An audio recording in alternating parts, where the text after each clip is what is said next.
from welcoming our first millennial saint.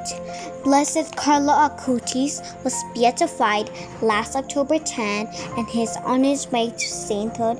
After the Vatican ruled, he had miraculously saved another boy's life who was suffering from a rare pancreatic disease. He died of leukemia at the age of 15 on October 12, 2006, and was buried in Assisi at his request because of how much he loved Saint Francis of Assisi. Like many millennials, he loved sports, computer games, Nutella, and ice cream. He was a computer genius who used his skills to spread the faith online by creating a website that documented Eucharistic miracles.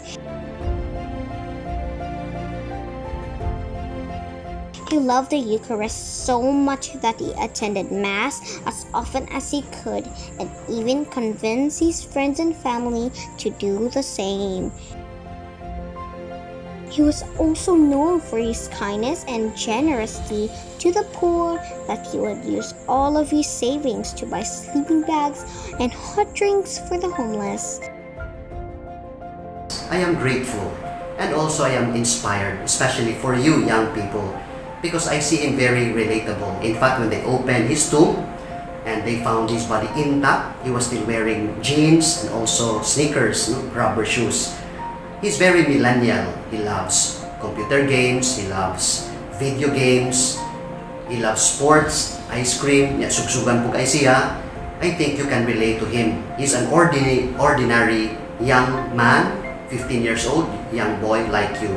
And also, he has a very contagious faith because how he loved Jesus is really a mystery. But since his mother noticed when he first received Holy Communion, he became very close to Jesus, and he would make it as much as possible. No musimba gyud siya, he would not miss Sunday Mass. That is how he loved Jesus and the Eucharist. Ug nakabig po niya ang iyang mga ginikanan, ang iyang parents, labi ng iyang mama. And therefore, he loved the Eucharist very much. Ingon siya, the Eucharist kuno is a foretaste of heaven. And Jesus for him is really very a real person, a true friend, which I think you can relate. And finally, ang iyang secret at makita, his love and his sacrifice. He was diagnosed leukemia, but instead of becoming bitter or angry, he was even cheerful, and he offered his suffering and all his pain to Jesus, particularly for the church, for Pope, for the sick. And of course, even though it was very difficult, but he tried as much as his best to offer it. And so, my dear young people, do not be afraid to love and do not be afraid also to suffer. I think that is a secret. So, I hope when you see Carlo Acutis, you will be inspired and you will also be grateful because you have a new model in him.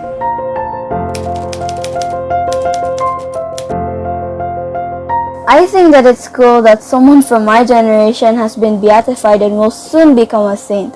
I was also amazed when I read that he performed a miracle through his relic by healing a dying child. Most adults usually say that being on your gadgets lead you to no good. Although, Blessed Carlo Acutis was probably on his gadgets all the time. But, he was making websites about the Word of God to reach out to the young ones. I also realized that the most easiest and powerful way to reach out to the people in my generation is through the internet. This makes me happy because finally we'll have a saint that we can relate to.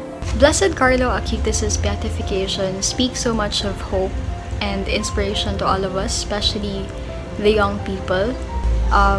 Blessed Carlo has proven that even with today's world that is so engulfed in darkness and sin, it is still possible to lead a life of holiness, and that the internet, no matter how many of us might disagree with all its negative implications and effects on the young people today, it still can be a great avenue for us to bring glory to God's name by spreading good things in it.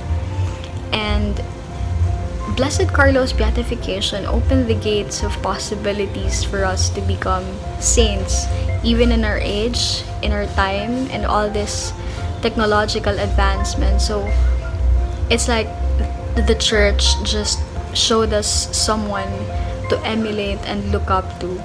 I was really amazed, no, and I was so happy to know that a young man who live in our age, who live in our time, who live in other part of the world was recognized by the church as a holy person, as a blessed. Another thing is that, especially right now when there is really a great challenge in morality and of standing up for faith, the ordinary life this young man has showed to everyone invites us and calls us, or reminds us also that everyone is called to live a holy life, that we are all destined to live a holy life. That's why after reading his story, I was also reflecting upon myself, no, how can I become like him? How can I live a life holy?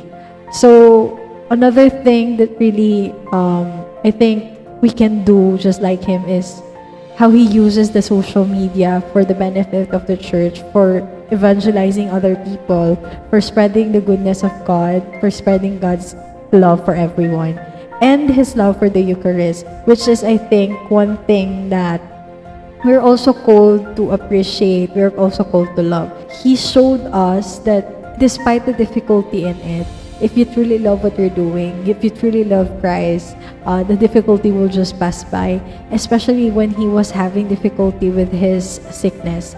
So, holiness is for everyone. As Pope Francis will tell us, Blessed Carlo is indeed a witness for the younger generation right now. Indeed, Blessed Acutis is proof that young people can be saints too.